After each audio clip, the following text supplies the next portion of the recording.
You know that feeling, right? You're at the noisy party talking to someone. Yeah. But then you hear your name from way across the room. Instantly, you tune in. The cocktail party effect, yes. Exactly. And that's our way into today's deep dive.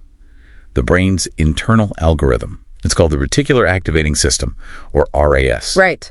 And it's crucial because, get this, our brains are hit with something like 5 million bits of sensory info every single second. 5 million a second. Wow. Yeah, per second. So, without some kind of filter, we'd just be completely overwhelmed. The RAS is basically that fundamental survival tool. It cuts through all the noise, Okay. making sure only what's really vital gets to your conscious mind. So our mission today is to unpack this gatekeeper. Okay, let's unpack this. 5 million bits is, well, it's a lot to filter. How does it actually do that? Is it like, when you get a new car and suddenly you see that same car everywhere, or you learn a new word and then bam, it's popping up constantly. Is that the RAS? That's a perfect example. That new car effect really shows it. Your RAS basically takes whatever you're focusing on, consciously or, unconsciously, and it highlights it for you. So my reality isn't strictly objective then. It's more like tailored. Pretty much. It's an internal construction, yeah. Yeah. A feed just for you. But what's fascinating here is the science bit. There's still some debate. Is the RAS like a bottleneck filtering before info gets processed? Or is it more of an effect? Like deeper parts of the brain decide what's valuable, and that's what we become aware of. Ah, okay. So not just a simple switch. Exactly. It's complex, a whole interplay. Right. But here's where it gets really interesting for me. If it filters based on focus, can we consciously control it? Can we sort of program our RAS? You mentioned our brains don't really distinguish fantasy from reality. That's key. So does that mean we can use intention, maybe visualization, to shape what our RAS picks up on? You absolutely can. Think of it maybe like your brain's search engine. The clearer your search query, your intention, your visualization, especially if it's vivid, emotional, the better the RAS gets at finding relevant matches in your world.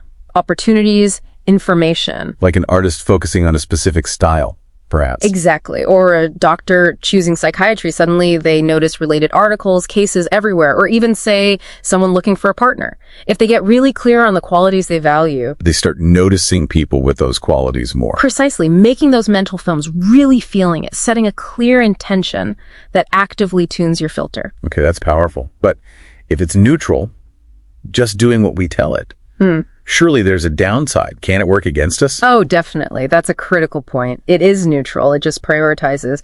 And the dark side is very real, especially with things like trauma or PTSD. Right. After something traumatic, the RAS can get stuck in hypervigilance mode, always scanning for danger. It starts thinking threats are the most important information.